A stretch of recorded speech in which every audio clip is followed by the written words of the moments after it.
Louvado seja nosso Senhor Jesus Cristo e sua mãe Maria Santíssima, sempre sejam louvados.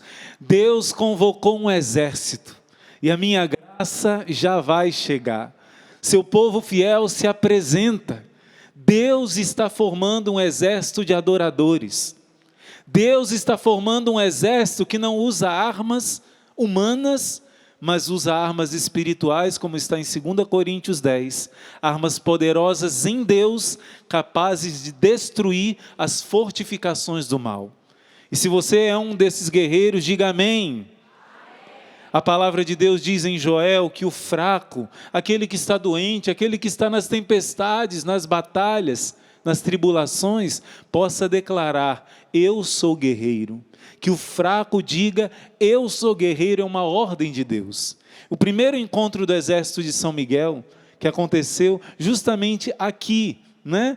E foi tanta gente que não deu conta e teve que ser depois os outros dias lá no centro de evangelização. Então, nesse primeiro dia do exército, primeiro encontro do exército, o tema que Deus colocou foi esse: que o fraco diga: eu sou guerreiro. Essa passagem do livro de Joel está dizendo que você, mesmo na tribulação, mesmo no meio das batalhas, Deus quer te dar a força de fé para declarar: eu sou guerreiro. Porque se Deus é por nós, quem será contra nós? Ora, se Deus está do nosso lado, qual é o inimigo que vai fazer frente conosco? Se ao nosso lado, imagina, Satanás chega com todos os demônios do inferno para poder te enfrentar. E ele vê do seu lado só o anjo da guarda, ele já tem pavor, porque o anjo tem o poder de Deus junto com ele. Mas imagina, além do seu anjo, ele vê Nossa Senhora do lado, ele vê Jesus do outro, ele vê a corte celeste, os santos e anjos do seu lado. O que você vai temer se o Senhor realmente é o teu bom pastor? Tem um santo que diz: se nós formos ovelhas, seremos protegidos. Mas se nós agimos igual os lobos agem, se a gente não é realmente ovelha do Senhor, nós temos o que temer. E existe o perigo de estarmos dentro da igreja e ainda não termos nos decidido de sermos ovelha de verdade. Eis que vos envio como ovelha no meio dos lobos. E sede prudentes como a serpente, simples como as pombas. Como que uma ovelha vai ser prudente no meio dos lobos? O que a ovelha vai fazer? A prudência da ovelha de Jesus é fugir do pecado. Sabe por quê? Porque não é a ovelha que vai enfrentar o lobo. Se você for ovelha, quem vai te defender é o bom pastor. Você está protegido em nome do Senhor.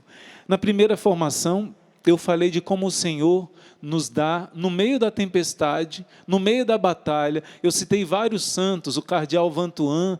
Eu citei para você que a Rogerinha já tinha citado também. Vale a pena conhecer a história desse cardeal, o que ele passou, a tempestade, a tormenta, a tribulação que ele passou, e ele ali teve a sua experiência com Deus. Eu citei também os mártires, André Dunlac e os companheiros mártires, citei o Paulo, que ele falou: aqui parece um inferno nesse cárcere, mas aqui Deus me deu a graça de experimentar o céu. No meio dessa tempestade, ele experimentou o céu. Eu contei para você a história também do Tito, o Beato. Me disseram que já foi canonizado, né? Eu estou meio fora. Mas o Beato Tito Brandsma, ele que ali foi aprisionado, lá na Holanda, torturado, ali ele teve a experiência do céu. São João da Cruz, nós somos de espiritualidade carmelitana. O Instituto Hesed, fundado pela Madre Kelly Patrícia e Madre Jane Madeleine, a Madre Kelly já foi carmelita, então nossa espiritualidade é do Carmelo. Então a espiritualidade do Carmelo tem tudo a ver com São João da Cruz. São João da Cruz ficou 9 meses na prisão. Ali ele foi maltratado, injustiçado, e ali ele escreveu, eu ouso dizer, ele é o padroeiro dos poetas da Espanha, mas para mim o maior poeta do mundo é São João da Cruz. Porque ali, quando ele teve na escuridão, na noite escura, ele teve a luz do Espírito Santo como nunca antes. E aqueles poemas que ele escreveu, são poemas que falam da mística da união da alma com Deus. Quando foi que ele teve essa união máxima com Deus? Ele vai ensinar. Você pode se unir a Deus só no céu, mas se você não começar aqui na terra, você não vai se unir a Deus para sempre no céu. Mas ele diz que já aqui na terra, a alma pode chegar ao máximo de união com Deus. Já aqui na terra. E ele vai chamar isso de matrimônio espiritual. A nossa alma e Deus se tornar uma só coisa. Imagina, os santos chegaram a isso. Eu e você somos chamados por Deus aqui chegar num tal grau de intimidade que você diz, como diz São Paulo em Gálatas 2:20, já não sou mais eu que vivo, é Cristo que vive em mim. Imagina, gente, quando você comunga o corpo e o sangue do Senhor, você pode dizer isso, não sou eu que vivo. Pelo menos durante esse momento da comunhão, você é santo, muito santo. Aí a gente dá um passo, fala uma palavra e já peca, né? A gente é fraco demais. Mas nessa hora da comunhão você dizer, não sou eu que vivo, é Cristo que vive em mim. Mas Deus quer que na sua vida cotidiana a imagem dele resplandeça em você. São João da Cruz chegou a essa união máxima com Deus durante 9 meses de prisão. Durante o finalzinho desses 9 meses, ele chegou na união transformante da alma com Deus. E ele escreveu esses poemas lindos, Noite Escura, Cântico Espiritual, Subida do Monte Carmelo, que depois pediram para ele explicar. E ele fez o livro, e você pode encontrar os livros, Cântico Espiritual explicado por ele, Subida do Monte Carmelo, né, Noite Escura. E são lindos esses poemas que uma alma, como eu li para você, o poema do Beato Tito, no meio da tempestade, das tormentas, das torturas, a alma está no céu. Como é que é possível isso? Você já viu uma pessoa que está doente? Por exemplo, aconteceu isso com a Chiara Lute, né? Quando essa jovenzinha doente, as pessoas iam consolar ela, saíam consoladas. Você já deu para eu perceber a diferença de doentes revoltados, o peso espiritual, a angústia, a tristeza, e doentes que estão unidos a Jesus, sem reclamar, oferecendo ao Senhor aquela dor. Essas pessoas transmitem paz, transmitem a presença de Jesus, pois esses santos tiveram essa experiência nos momentos mais difíceis, que humanamente seria impossível, porque é uma graça que não é humana, vem do céu. Quem busca ao Senhor, principalmente nos momentos de tribulação, no início é tudo difícil, mas existe uma experiência com Deus, que só quem vive sabe. Só quem vive sabe. E a palavra que me foi dada para trazer hoje para vocês, foi uma incrível coincidência, que eu chamo de deusidência, porque nada é coincidência, tudo é Deus que propõe, tudo Deus que providencia na sua divina providência, no seu plano de amor. É o Salmo 18, Salmo 18 da Bíblia de Jerusalém, Salmo 17 na Bíblia da Ave Maria, versículo 35, esse salmo que diz, Ele, o Senhor, treinou as minhas mãos para o combate. Repete isso comigo. Ele, o Senhor, treinou as minhas mãos para o combate. Isso é verdade. O Senhor tem te treinado, o Senhor tem te preparado. Muitas coisas que você passou na sua vida, era Deus te treinando e te fortalecendo para outros combates maiores, para que você seja vencedor. Jesus não enganou ninguém, o padre dizia aqui, né? Jesus não disse que a estrada agora que era estreita, agora ficou larga, a porta que era apertada agora ficou grande. Não, a porta é estreita, o caminho é apertado. O Senhor disse, no mundo vós tereis aflições. O padre lembrava que na Salve Rainha a gente diz que aqui é o vale de lágrimas. No mundo tereis aflições, sim, mas o consolo que Jesus dá, tende bom ânimo, outra tradução, tende coragem, eu já venci, eu fui na frente, para que você possa vir atrás de mim. Eu já venci a maldade desse mundo, você vai dar conta, porque se você fosse sozinho, o lobo iria te pegar, mas o bom pastor vai à frente das ovelhas. Ele passou primeiro, por isso que você está passando, para que você seja vencedor.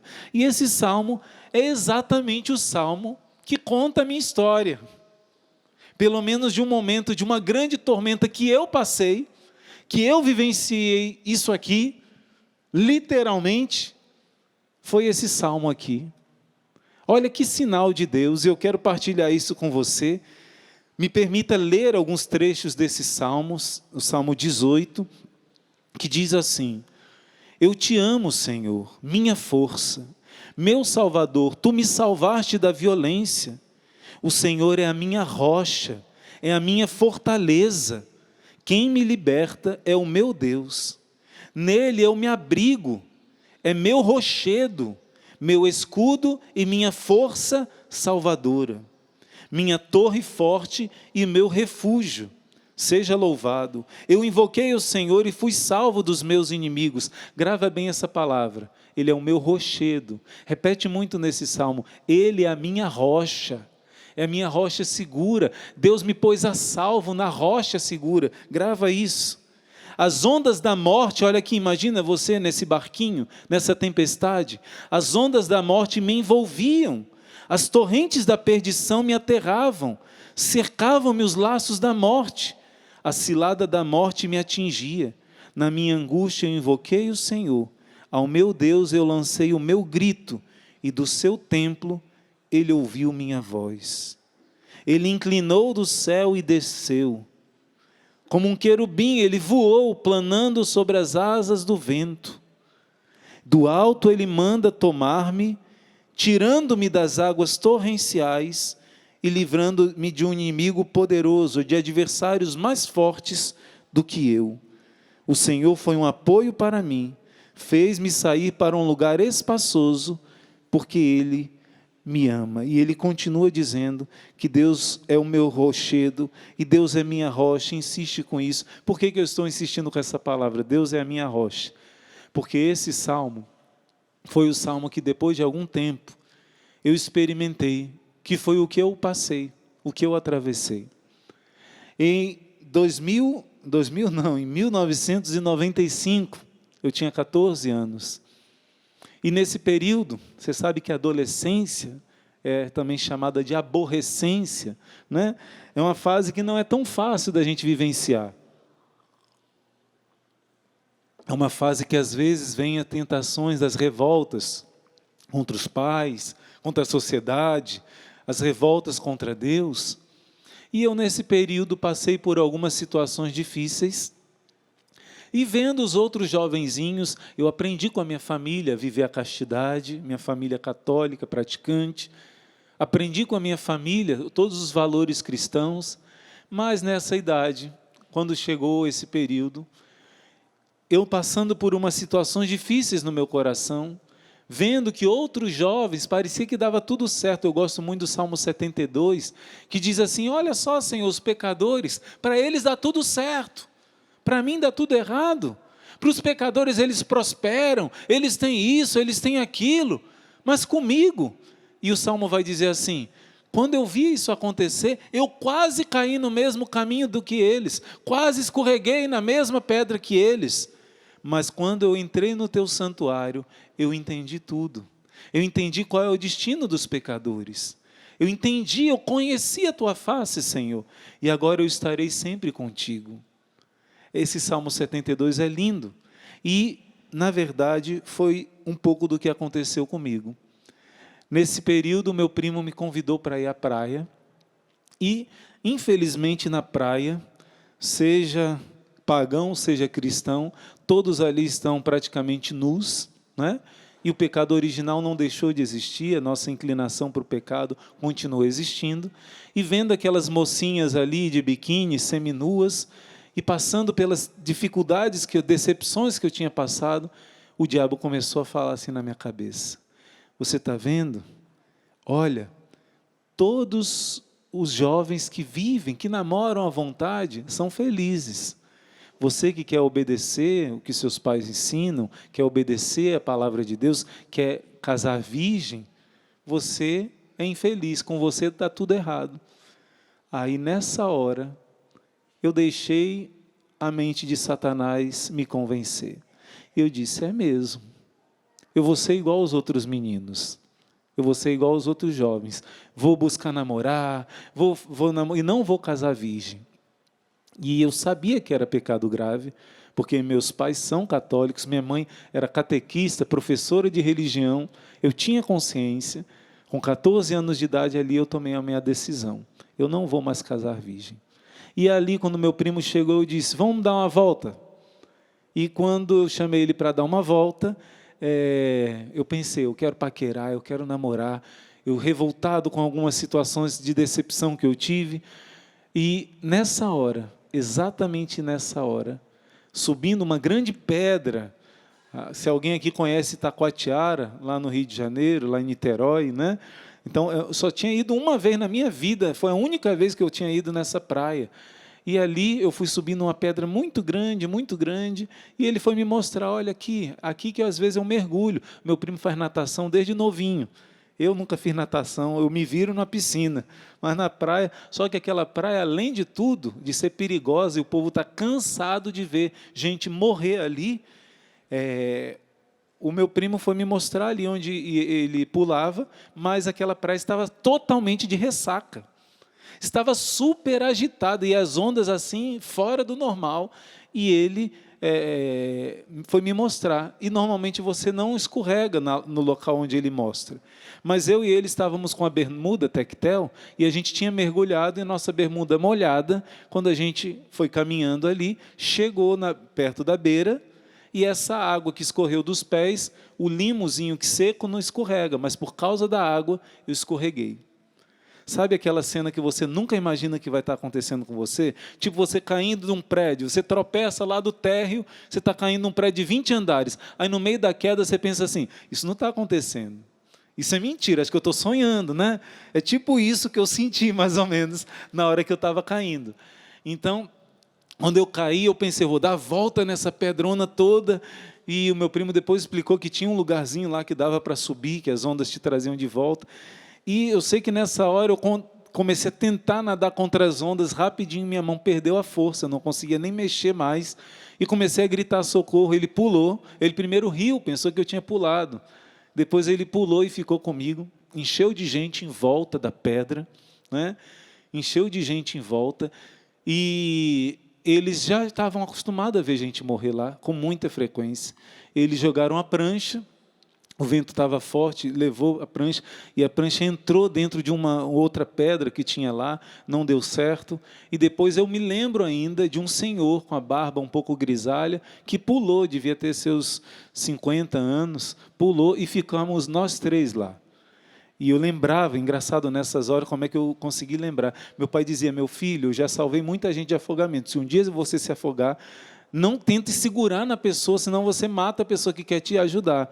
Eu lembrava disso, mas eu não conseguia, porque eu afundava. Aí eu segurava no meu primo, eu dizia, eu não posso segurar, mas não tinha onde segurar, né?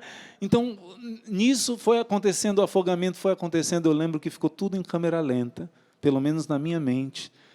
Talvez pelo oxigênio, que para de oxigenar o cérebro, né, com afogamento, e eu lembro que ficou tudo em câmera lenta, e ficou só eu e Deus conversando. Eu via o céu, aí eu descia bem profundo, aí eu subia de novo, tudo em câmera lenta. Eu olhava para o céu e comecei a conversar com Deus. E eu lembrei de um acidente que há 2 anos eu tinha quase morrido também. Eu disse, novamente, Senhor, né? E falei, seja feita a tua vontade. Eu lembro que eu conversei com Deus e entreguei. Graças a Deus, por causa da educação católica, nunca tivemos medo de morrer lá em casa. Sempre a gente teve um desejo do céu muito grande. Embora eu estava com bastante pecados nessa época, mas existia uma confiança muito grande em Deus. E eu pedi a Deus que me salvasse, mas que fosse feita a vontade dEle. Eu lembro dessa oração. E também por causa da oração da Santa Cruz, que tinha uma promessa que não iria morrer afogado, e da outra vez que eu quase morri, eu lembrei dessa oração, falei, de novo, Senhor, será que vai funcionar de novo a promessa dessa oração? E eu entreguei a Deus e apaguei. Nisso que eu apaguei, eu entrei em coma, meu primo iria morrer junto com outro senhor, porque nem eles conseguiam mais sair do local. Teve horas que meu primo tentava me subir pela pedra e a onda derrubava, ele feriu todo o joelho dele aqui nos mariscos, né? E eu também fiquei ferido, mas muito mais ele, que ele me levava com ele. E teve uma vez que a onda derrubou e eu batia com a cabeça na pedra, quicando a cabeça, e afundei. Teve uma vez que ele disse que afundei e sumi, ele conseguiu mergulhar e me puxar. Foi uma coisa assim de filme, sabe? E quando não tinha mais o que fazer, humanamente falando, é o que diz essa palavra. Exatamente o que diz essa palavra. Me salvaste da violência, o Senhor é minha rocha e fortaleza. Vai dizer que ele ouviu a minha voz, se inclinou do céu e desceu. Tendo aos pés uma nuvem escura, cavalgou um querubim, voou, planando sobre as asas do vento. Meus irmãos, um helicóptero do Salva-Mar não tinha onde pousar. Foi pousar na Barra da Tijuca, no Rio de Janeiro, e estava ocupado por outro helicóptero. E ele foi dar uma volta para o outro sair. Quando ele deu uma volta, ele viu aquela confusão de pessoas e foi ver o que era. Era o primeiro afogamento. Eles não tinham inaugurado ainda o serviço de salvamento. Inauguraram comigo, né? Não tinham onde pousar, eles viram lá aquela confusão e foram lá, lançaram as redes e me puxaram, a mim e aos outros 2 que estavam comigo. E eles me colocaram exatamente aonde? Na rocha. Olha o que diz a palavra, ele inclinou dos céus e desceu, voou, planando sob as asas do vento. Na sua tenda nas águas escuras, o Senhor trovejou do alto céu. Então apareceu o leito do mar, as bases se descobriram. Pelo vento soprado de suas narinas, aquele vento do helicóptero, né? Do alto ele manda tomar-me, tirar-me, tirando-me de águas torrenciais. Livra-me de um inimigo poderoso, de adversários mais fortes do que eu. 22 anos depois, eu pedi ao meu primo que a gente fosse lá. Ele ia para aquela praia, mas ele nunca mais teve coragem. Meu primo ficou muito traumatizado com aquilo, né? Ele iria morrer. Se Deus não mandasse aquele helicóptero, ele iria morrer. Ele disse, a minha tia diz que ele contava que ele estava... os médicos tentaram me reanimar e acharam que eu estava morto já. Então, ele viu eles fazendo assim, ó, já era. Tentaram me reanimar, tentaram, não conseguiram e fizeram assim, já era. E o meu primo viu aquilo e ele ajoelhou e ele dizia que não acreditava em Deus, porque o pai dele morreu, ele tinha 9 anos de idade, foi um trauma muito grande, mas naquela hora, com o joelho todo ferido, ele ajoelhou e pediu a Deus, e ele viu ali eu colocando água para fora, eu estava vivo ainda, mas continuei em coma. Ele forçou os homens de levarem ele no helicóptero junto com ele, nem tinha espaço, deram um jeito lá. E, enfim, eu quis ir com esse meu primo em 2017, dia 11 de dezembro de 2017, nós fomos lá nesse local. E lá nesse local, eu falei, Cadu, me diga, aonde foi que o helicóptero me colocou o meu corpo? E ele... 22 anos sem pisar lá, ele ia na praia, mas nunca mais subiu na pedra.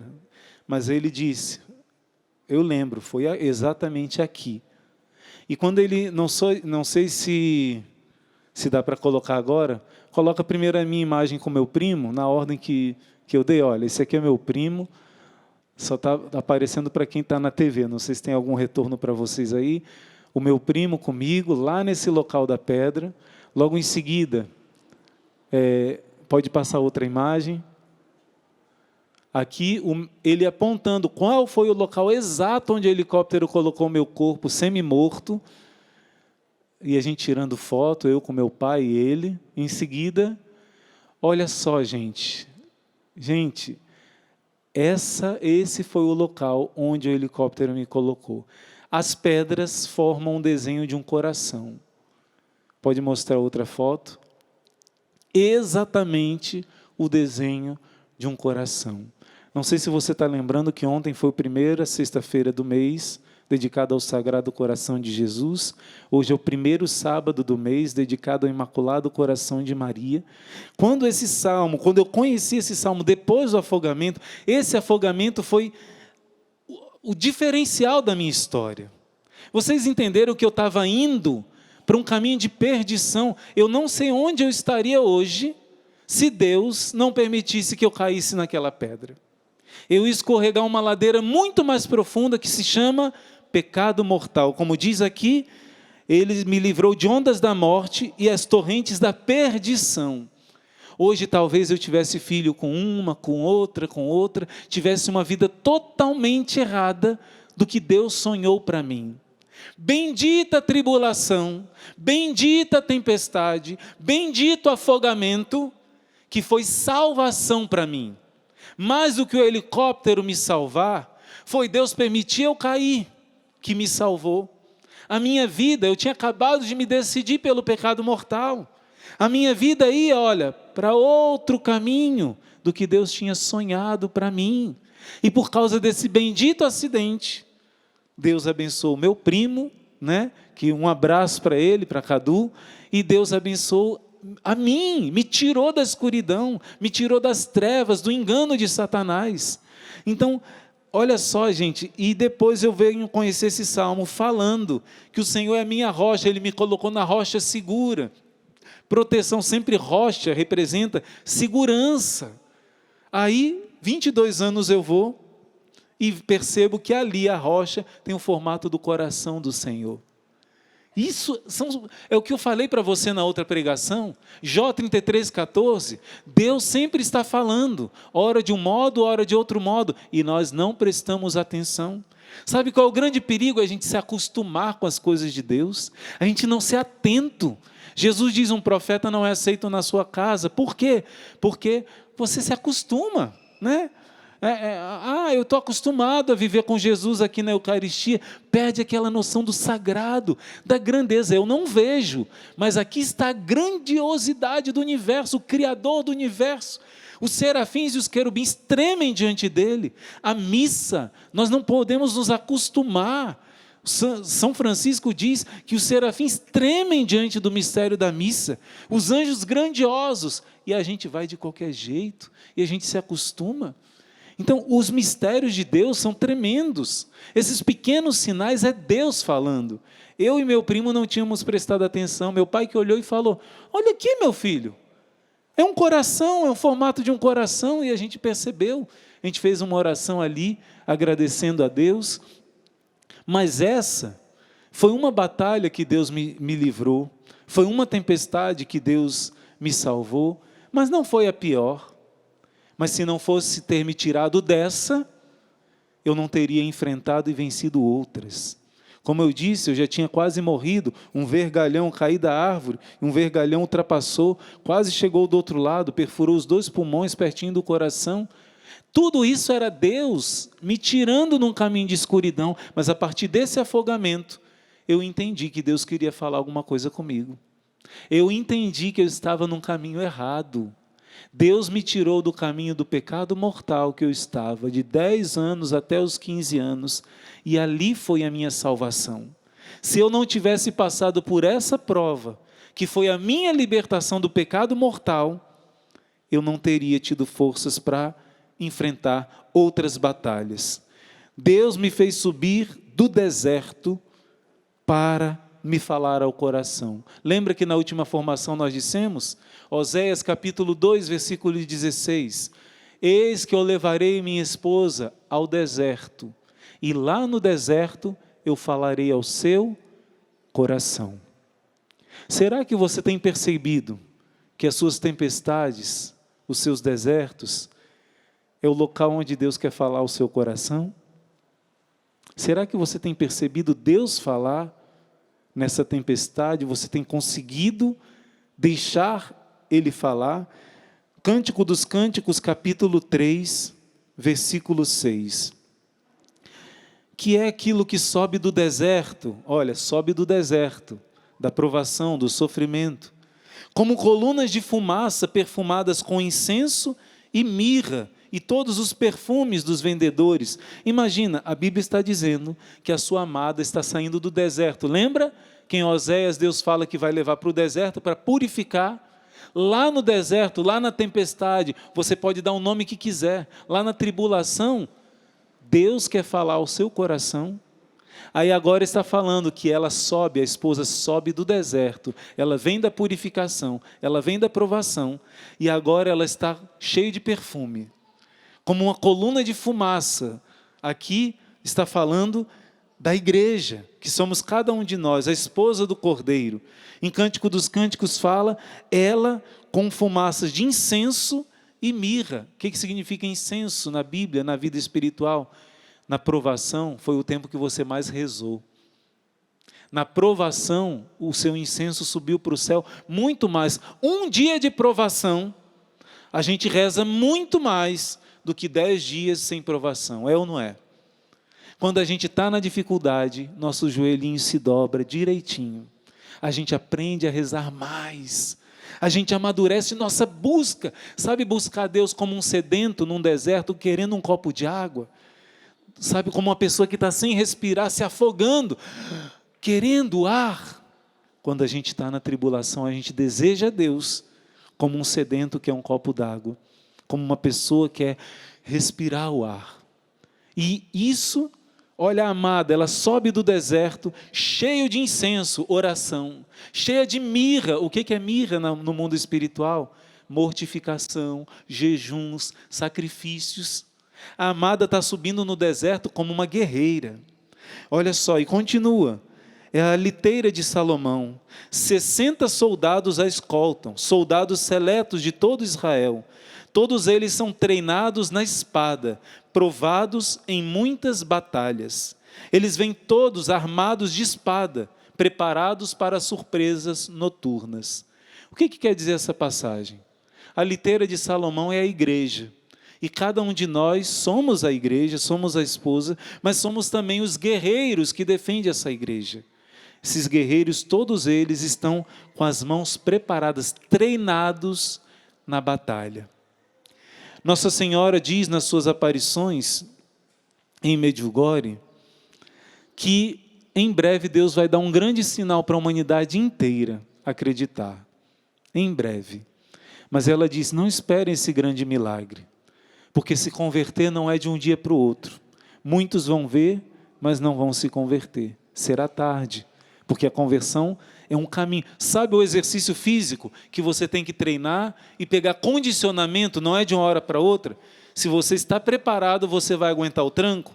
A sua alma também, se não estiver preparada, ela não vai aguentar o tranco. Eu quero dar um exemplo para você de um jovem. Quando eu falo que Deus me fez subir no deserto, dessa situação do afogamento, Deus me tirou de um caminho de pecado mortal que eu estava me encaminhando e me segurou pela mão. Ele me levantou desse deserto, desse vazio, dessa falta de sentido, do pecado mortal. Eu lembro de um fato que eu acho interessante partilhar com você, que uma vez eu estava lá no centro da cidade, a gente tinha uma livraria imaculada lá, vendendo os artigos católicos e tudo, e na hora do almoço a gente ia numa loja e pegava uma quentinha que eles davam de doação para a gente. Eu fui lá pegar essa quentinha. Quando eu cheguei lá, o jovem que trabalhava lá na empresa, ele começou a rir, me viu de religioso, né? Isso foi uns 10, 15 anos atrás. E ele começou a rir e diz, aleluia, irmão, aleluia, glória a Deus e tal. Começou a brincar. Eu falei, aleluia, não era nem quaresma, né? Podia. Aleluia, glória a Deus. E ele, não lembro exatamente o que ele falou, mas ele ficou brincando. Eu falei, vim buscar a comida, tal, que ele era novo, talvez, né? Nunca tinha visto ele lá. E eu falei, aí ele disse que ia pegar, tudo bem. Aí quando ele veio trazer para mim, ele disse assim, irmão, o senhor não tem saudade, não? O senhor já participou de forró? Já participou de festa assim? Aí eu disse assim, não, nunca fui para forró, não. Porque eu sou do Rio de Janeiro, né? E no Rio de Janeiro não tinha muito forró. Aí disse, então é funk, né? Então já foi para baile funk? Eu disse, já fui. Né? Fui uma ou duas vezes, mas tinha ido. Aí ele disse, não sente saudade, não? Eu falei assim, me diga uma coisa. Se você experimenta uma coisa que você acha que é boa, mas você depois experimenta uma outra que você acha que é muito melhor, você fica com qual das duas? Com a boa ou com a melhor? Ele disse, com a melhor, claro, né? Eu falei, pois é. Nesse tempo que eu fui para baile funk, para essas outras festas mundanas, nesse tempo, tantas e tantas vezes eu me lembro eu sozinho, triste, vazio, chorando de tanta tristeza. Depois, que eu escolhi o outro melhor, o bem melhor, eu nunca mais chorei de tristeza, do jeito que eu chorava antes. O que você acha que eu vou escolher? Rapaz, esse menino abaixou a cabeça. É mesmo, irmão? E já com os olhinhos assim meio lacrimejando, sabe? Quem começou zombando, né? Aí diz assim, e como é que faz para ter essa alegria? Tem que usar uma bata igual essa sua aí? E eu disse, não, você não precisa usar bata igual a minha, não. Você tem que ser de Deus. Você tem que buscar os mandamentos de Deus. Tem uma experiência, você já teve uma experiência com o amor de Deus na sua vida? Aí ele disse que não e tal, e a gente conversou um pouquinho. Eu falei, pois deixa Deus te alcançar, deixa Deus ocupar o primeiro lugar na sua vida. Se Ele for o primeiro, diz a palavra de Deus, todo o resto vem por acréscimo. Eu não lembro exatamente o que eu conversei com esse jovem, mas eu lembro que de um jovem que começou zombando e rindo e tirando sarro da minha cara, ali ele todo humilde, né, com os olhinhos lacrimejando, me agradeceu, porque a semente da palavra de Deus entrou no coração dele. Assim também, nós precisamos deixar esse vazio do pecado. Foi somente deixando o pecado mortal que realmente Deus preparou minhas mãos para a luta, como diz esse salmo. O salmo diz assim, Ele treinou minhas mãos para o combate. Ele treinou minhas mãos para o combate. Quando eu conto esse testemunho desse jovem, por quê? Esse jovem estava no pecado mortal, sem sentido da vida. Eu ia estar do mesmo jeito que esse jovem, se Deus não tivesse me tirado. E muitas vezes, pessoas vêm partilhar comigo, irmão, a minha filha, irmão, está num caminho ruim, ela está com uma pessoa do mesmo sexo e está vivendo isso. Irmão, meu filho, ele está nas drogas, irmão, e eu tento, mas não resolve. Irmão, e cada um colocando sua dificuldade de saúde, disso, daquilo. A primeira coisa que eu pergunto é essa: e como está a sua união com Jesus? A sua amizade com Jesus? Alguém que é amigo de Jesus não tem medo da tempestade. Alguém que é amigo de Jesus não tem medo de Satanás, não tem medo de ser destruída a sua família, não tem medo, vence, tem a tentação, sente, mas supera. Eu pergunto, como está a sua união com Jesus? Você tem comungado bem? Não é só comungar, é comungar bem, consciente, se preparando bem, sabendo o que você está fazendo, vivendo intensamente a sua comunhão, se confessando com frequência, mantendo a sua alma pura. Irmão, meu marido me deixou, mas eu às vezes estou tendo um encontro com outro rapaz e isso, aquilo. Falei, como é que você vai tirar sua filha do buraco? Se você vai cair junto com ela, se você já está caída no buraco. Você num buraco e ela no outro. E você está choramingando para tirar sua filha do buraco? Sai do buraco primeiro. Tira a trave do seu olho para tirar o cisco da tua filha. São muitos casos de pessoas que querem solucionar um problema. E o padre Rufus já dizia isso. Lá em Fortaleza, quando ele vinha aqui também, né? E o padre Rufus, ele dizia isso, ele gostava muito de cantar aquela canção, buscai primeiro o reino de Deus e a sua justiça, e tudo mais o será acrescentado. Busca primeiro estar em comunhão com Jesus. Como é que está a minha união com Jesus? Eu estou comungando bem, confessando bem?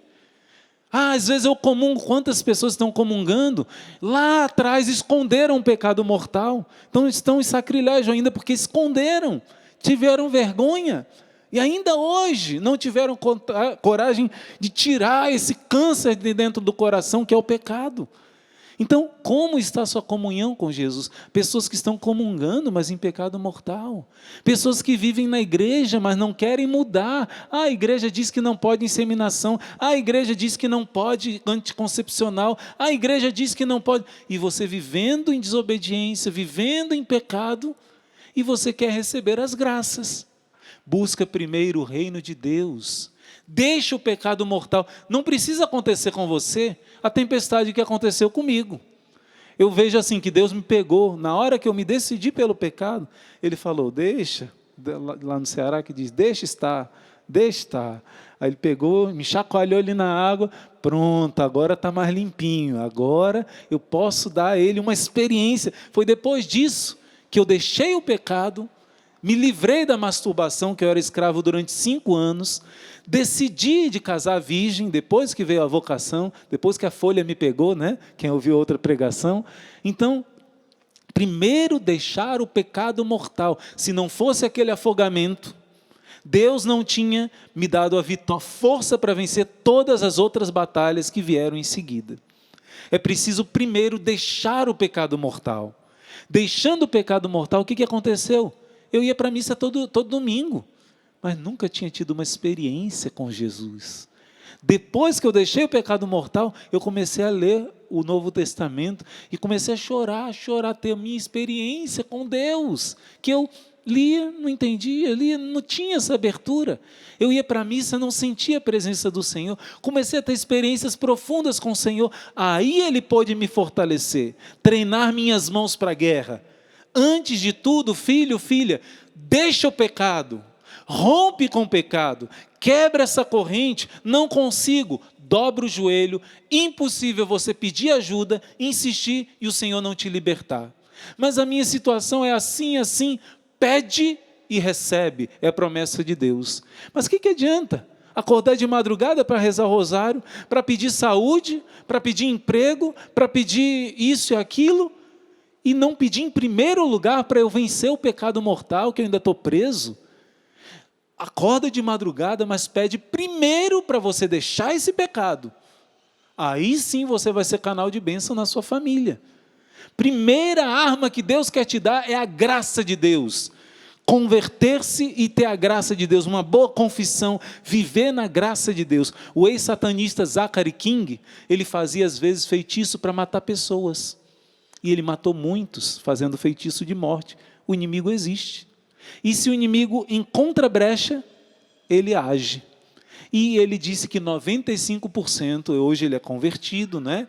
Lá em Nova York, nós trouxemos ele lá para Fortaleza uma vez, ou mais de uma vez, não lembro, e ele vai testemunhar. Antes de se converter, ele percebeu, tem um pouquinho de gente que o meu feitiço não funciona. Por quê? Ele descobriu, eram pessoas que se confessavam com frequência e comungavam em estado de graça, viviam os 10 mandamentos de Deus, obedeciam às leis de Deus, às leis da igreja.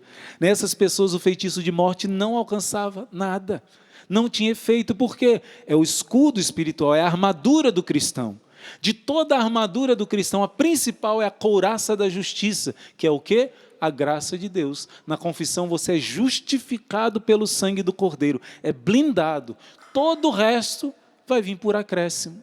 Precisou acontecer isso comigo para eu entender que sem a graça de Deus eu não ia para lugar nenhum.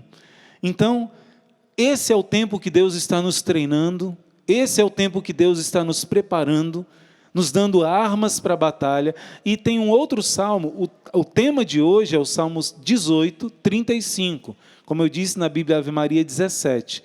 Mas tem um outro salmo, que é 143 na Ave Maria, 144 na Bíblia de Jerusalém, que é o salmo que diz assim: bendito seja o Senhor, meu rochedo, que adestrou minhas mãos para a luta e os meus dedos treinou para a guerra. O irmão Elias da Santa Cruz, que está aqui comigo, ele disse: irmão, toda vez que eu leio esse salmo, eu lembro do rosário. Treinou minhas mãos para a luta e treinou os meus dedos para a guerra. Eu disse: eu também. Toda vez que eu lembro, que eu leio, rezo esse salmo, eu lembro do rosário. Então, no primeiro salmo que eu falei, não fala dos dedos, mas no Salmo 144 fala: treinou os meus dedos para a guerra.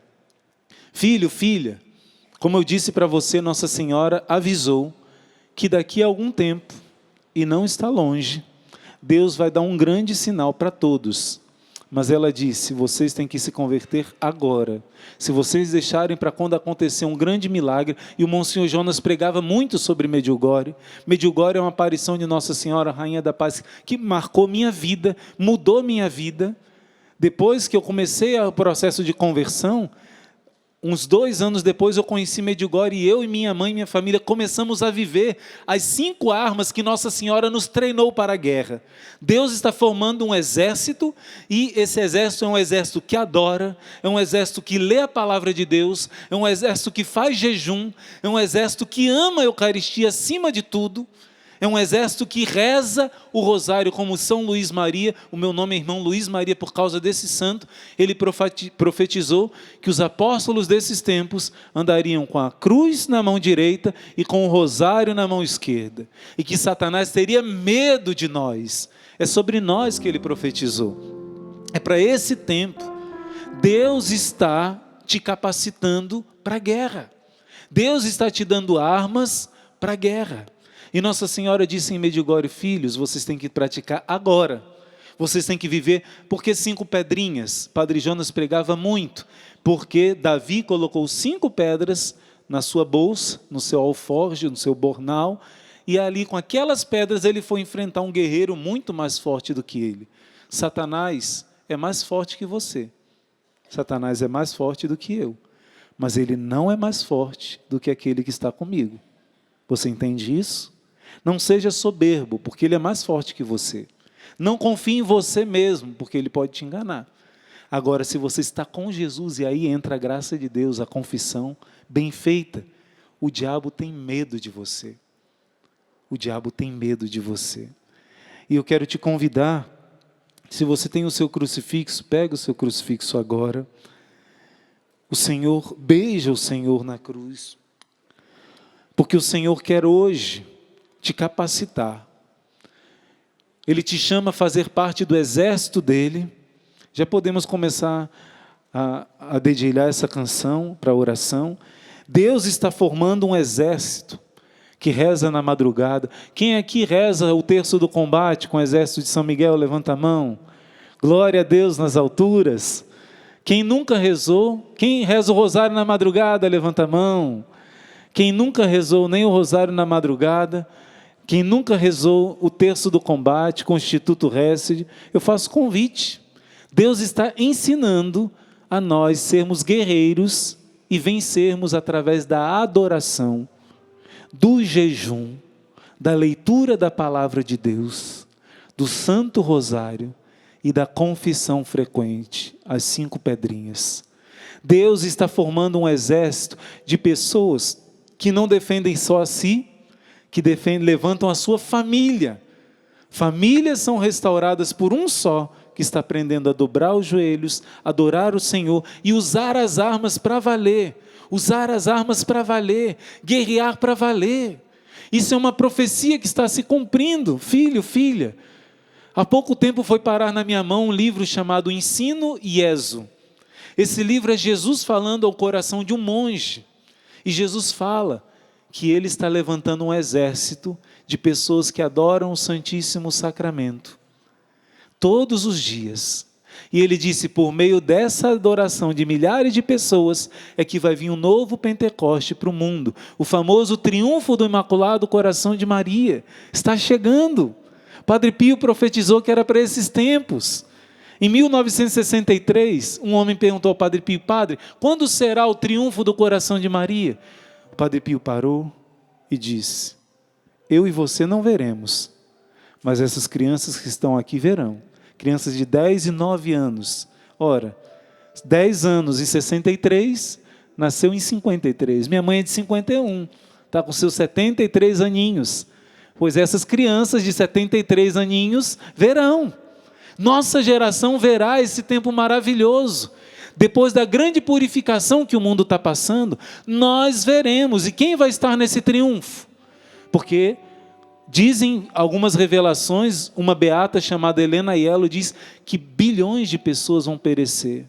Muitas pessoas não vão participar desse tempo novo, porque serão dores de parto. Já estamos vendo isso acontecer. O mundo que estamos vivendo é uma tragédia. Mas Deus já está formando a semente da nova geração, que vai viver esse tempo novo. Imagina o que são milhares de pessoas adorando Jesus na Eucaristia. Todos os dias são milhares, não são milhões. Todos os dias com o Instituto Hesed são pelo menos de 1 milhão de adorações, todos os dias. Seja no Rosário da Madrugada, seja no Terço da Pompeia, meio-dia, seja na Hora da Misericórdia, seja no Terço do Combate, todos os dias milhares de pessoas adorando. Isso começou com a Canção Nova aqui no Brasil, com a TV Canção Nova, o Brasil começou a adorar, mas hoje a internet, que serve para tantas coisas ruins, está sendo usada para quem quiser, para fazer Jesus entrar em cada casa e cada casa se tornar um santuário de adoração. Deus está formando um exército de adoradores. Esses adoradores, quando passam na tempestade, como diz o Salmo 83, eles transformam numa fonte de graça. Transformam a tempestade numa fonte de vitória. Por isso, filho, filha, feche os seus olhos um instante e diga ao Senhor que está aqui no meio de nós, que você quer fazer parte desse exército, que você quer combater esse bom combate, que você não quer ser um católico de meia tigela, você não quer viver mais ou menos, que você não quer permitir que o mundo, as seduções do mundo esfriem o seu coração. Diga agora com as suas palavras para o Senhor, Ele está ouvindo o silêncio do teu coração. Jesus, eu quero ser um combatente desses que está em Cântico dos Cânticos, preparado para as batalhas, treinados na espada que é a tua palavra. Eu quero, Senhor, como diz esse salmo, eu quero ter as mãos treinadas, para quando o inimigo vier, para quando as provas vierem, eu vou ter a têmpera dos mártires, eu vou estar preparado para vencer. Senhor, me dá a graça de te adorar todos os dias, ainda que seja pela internet, ainda que seja alguns instantes, ainda que seja uma visita na igreja, ajoelhar diante do sacrário e dizer: Jesus, eu te amo, me abençoa para eu trabalhar. Eu quero amar os teus sacrários, Senhor. Eu quero amar a tua Eucaristia, Senhor. Me transforma num adorador, treina os meus dedos para a batalha, minhas mãos para a guerra. Eu quero defender a minha família das investidas do lobo, que tem destruído tantas famílias. Eu quero permanecer fiel, mesmo na tempestade. Deixa essa canção agora, filho, filha, se tornar tua oração, pedindo ao Senhor que você seja esse guerreiro, que você seja essa guerreira, que com Jesus não vai vencer, já é vencedor, já venceu. Peça essa graça agora, com essa canção. Deixa que o Espírito Santo fale ao seu coração e transforme essa canção na sua oração pessoal. Senhor, preciso te dizer que é impossível me esquecer. Eu não estou só nesta batalha entre o bem e o mal. A cada nova experiência eu te glorifico mais. Te ter é a maior diferença em mim. Se os bons combates eu não combater, Se os bons combates eu não combater, minha coroa não conquistarei. Se minha carreira eu não completar, de que vale a minha fé tanto guardar? Se perseguido aqui eu não sou, sinceramente um cristão não sou. a tua glória quero conhecer. A tua glória quero conhecer, viver a experiência de sobreviver. Viver para mim é Cristo, proclama isso. Viver pra mim é Cristo, morrer pra mim é ganho.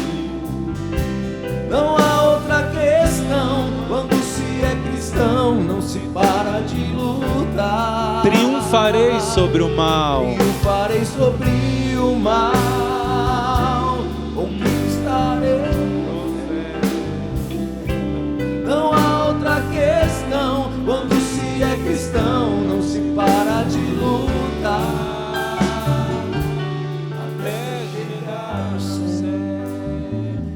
Eu quero te declarar em nome de Jesus, você está aqui não por acaso. O Senhor te trouxe a essa pregação. O Senhor faz de você um guerreiro, uma guerreira. E você tem forças em nome do Senhor para vencer e destruir. Eu não sei qual é a corrente, qual é o vício, qual é a prisão, mas eu sei que essa tribulação que você está vivendo, por você unir a Jesus, Deus vai usar dela para destruir a ação de Satanás na sua família, para libertar a sua vida das prisões dos vícios. Deus está transformando essa tempestade em bênção. A tempestade que eu passei foi a maior bênção que eu recebi na minha vida, porque me uniu a Jesus. O Senhor está fazendo isso em você, e eu termino esse momento impondo minhas mãos e pedindo ao Senhor Jesus que Ele mesmo coloque as mãos chagadas sobre você, que Ele mesmo derrame as gotas do sangue da sua chaga, da sua mão direita sobre você, para que toda essa dor da tribulação seja consolada por saber que Jesus está com você, que não é um abandono, que você não está sozinho nessa hora difícil, mas ao contrário, o Senhor está te capacitando.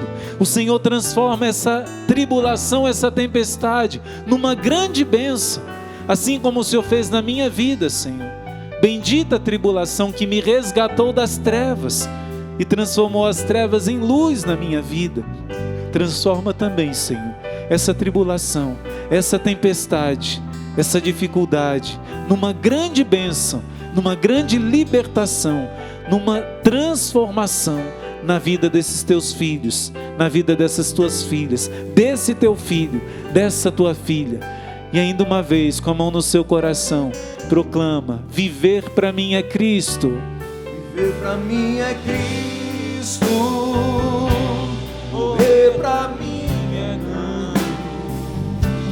Não há outra questão, quando se é cristão, não se para de lutar. Triunfarei sobre o mal, conquistarei o céu. Não há outra questão, quando se é cristão, não se para de lutar. Vai ficando de pé. Viver, vai. Viver pra mim é sofrer, pra mim é o quê? Sofrer. Não há o quê?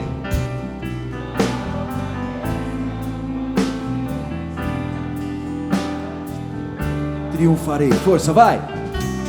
Triunfarei sobre.